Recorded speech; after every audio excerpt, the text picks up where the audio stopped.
Assalamualaikum warahmatullahi wabarakatuh.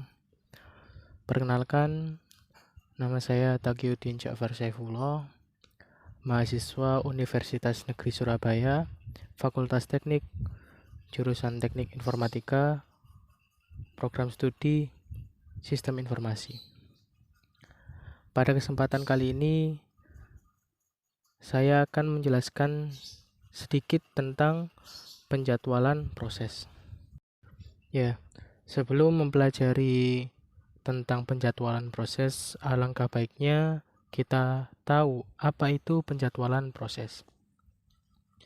Penjadwalan proses adalah kumpulan kebijaksanaan dan mekanisme pada sistem operasi yang berkaitan dengan urutan kerja yang terdapat pada sistem komputer.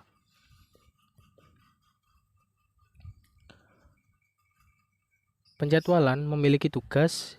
Yang pertama, memutuskan proses mana yang akan dijalankan, memutuskan kapan dan berapa lama proses akan berjalan. Strategi penjadwalan. Penjadwalan memiliki dua bentuk strategi, yaitu penjadwalan non-preemptif dan penjadwalan preemptif.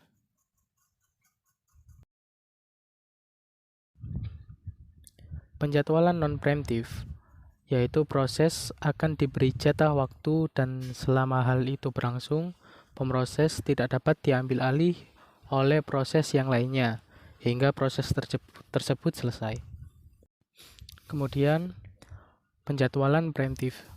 Proses akan diberi jatah waktu, akan tetapi pemroses dapat diambil alih oleh proses yang lain sehingga proses yang terjadi di awal harus menunggu hingga proses yang ada selesai. Selanjutnya, kita akan masuk kepada konsep penjadwalan FIFO atau first in, first out. Penjadwalan FIFO atau first in, first out merupakan penjadwalan yang memiliki strategi penjadwalan berupa non-preemptif dan penjadwalan ini tidak berprioritas. Penjadwalan FIFO atau first in first out merupakan penjadwalan yang paling sederhana dibandingkan dengan penjadwalan yang lainnya. Mengapa dikatakan demikian? Karena proses akan diberi jatah waktu dan diproses oleh pemroses sesuai dengan waktu kedatangannya. Kemudian, proses yang mendapatkan jatah waktu, dia akan diproses hingga selesai. Penjadwalan FIFO atau first in first out adalah penjadwalan yang bisa dikatakan adil. Akan tetapi juga bisa dikatakan tidak adil. Penjadwalan ini dikatakan adil karena proses yang datang terlebih dahulu akan dilayani terlebih dahulu. Sesuai dengan namanya yaitu FIFO, first in, first out. Penjadwalan FIFO atau first in, first out dikatakan tidak adil karena proses yang membutuhkan banyak waktu pemroses akan membuat proses yang hanya membutuhkan waktu sedikit menunggu hingga proses tersebut selesai. Dan proses yang tidak penting akan membuat proses yang penting menunggu hingga proses tersebut selesai. Berikutnya kita akan masuk ke contoh dari penjadwalan FIFO. Di sini kita memiliki gambar antrean nasabah bank, kemudian printing via jaringan. Saya akan menjelaskan tentang antrean nasabah bank.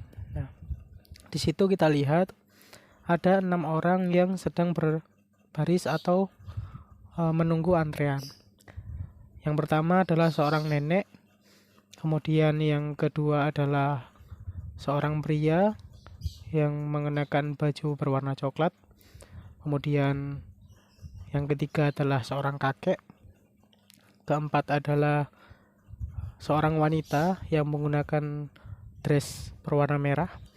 Kemudian yang kelima adalah anak kecil.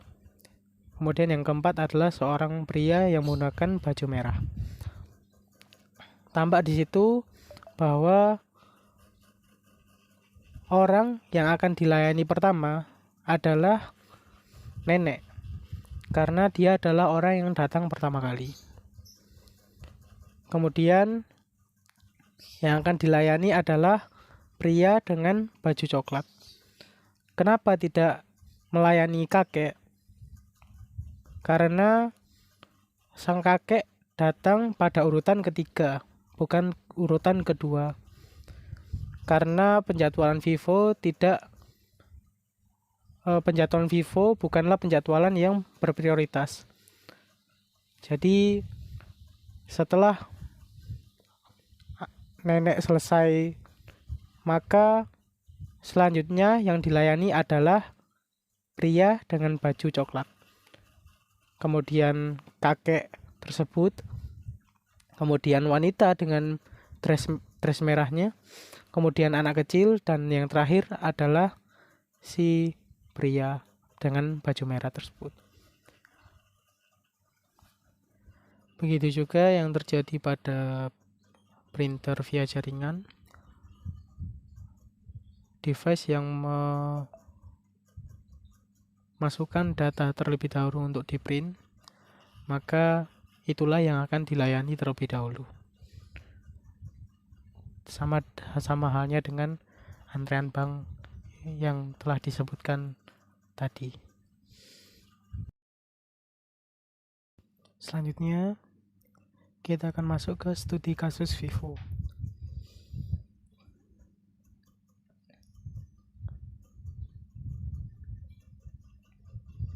Ya, jadi di sini kita mempunyai tabel yang mana tabel itu berisi proses, arrival time, dan burst time. Pada proses kita lihat terdapat P1, P2, dan P3. Kemudian arrival time. Arrival time adalah waktu kedatangan proses.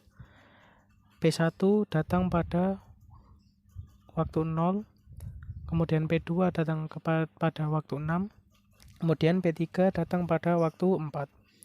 Kemudian burst time. Burst time adalah waktu yang dihabiskan untuk proses tersebut. P1 membutuhkan waktu 8 ms. Kemudian P2 membutuhkan waktu sebanyak 4 ms.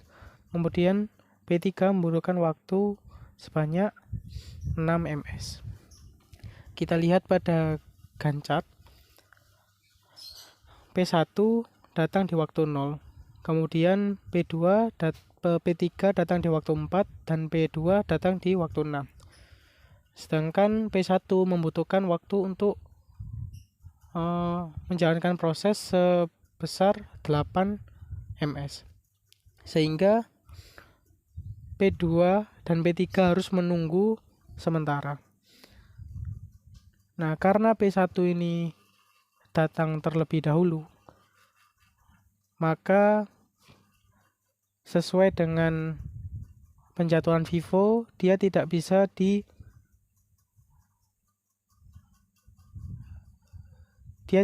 digantikan oleh P2 dan P3. Dia akan diproses terlebih dahulu dan selesai pada 8 ms. Kemudian akan dilanjutkan oleh P3 yang membutuhkan waktu 6 ms. Dia akan selesai prosesnya pada detik ke-14. Kemudian dilanjutkan oleh P2 yang membutuhkan waktu proses 4 ms dan akan selesai pada 18. Selanjutnya adalah menghitung average waiting time atau AWT. Average waiting time memiliki rumus yaitu waktu proses dikurangi waktu kedatangan. Jadi waktu proses, lama proses dilaksanakan, waktu proses dijalankan dikurangi dengan waktu kedatangan. Jadi kita lihat di situ ada tabel yang sebelumnya. Kita lihat P1 dia diproses pada titik 0. Kemudian waktu kedatangannya adalah 0. Sehingga ditemukan P1 sama dengan 0 min 0 dan ditemukan average waiting time-nya sama dengan 0 ms. Kemudian untuk P2 selanjutnya adalah P3, yaitu dia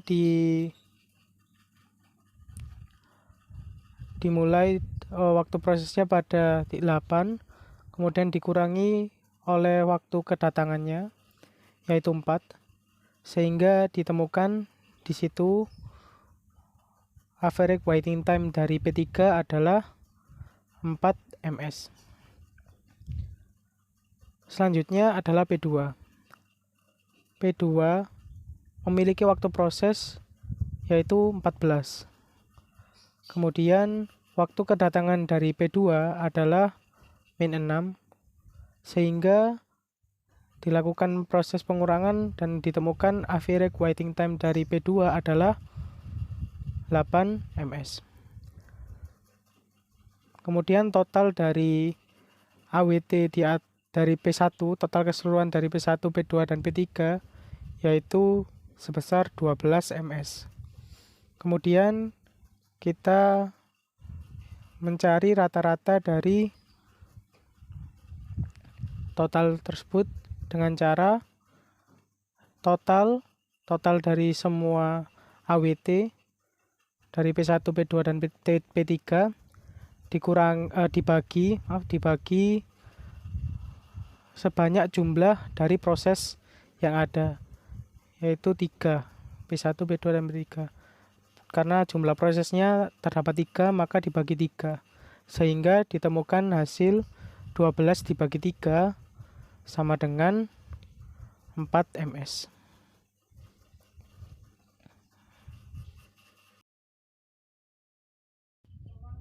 Selanjutnya dalam menghitung turnaround time. Turnaround time memiliki rumus yaitu waktu selesai dikurang dengan waktu kedatangan. Jadi waktu selesai adalah waktu ketika proses selesai dijalankan, kemudian dikurangi dengan waktu kedatangan. Bisa dilihat di Gantt chart, P1 memiliki waktu selesai yaitu 8. Kemudian P1 datang pada waktu 0. Jadi saat ingin mencari turnaround time dari P1, kita kurangkan waktu selesainya yaitu 8 dengan waktu kedatangannya yaitu 0. Dari situ kita temukan turnaround time dari P1 adalah 8 ms. Kemudian untuk P2 dia memiliki waktu selesai yaitu 18. Kemudian waktu kedatangannya adalah 6. Kita masukkan ke rumus yaitu waktu selesai dikurang waktu kedatangan yaitu 18 dikurang 6, maka akan kita temukan hasil yaitu 12 ms. Kemudian untuk P3 dia memiliki waktu selesai 14 dan waktu kedatangan 4.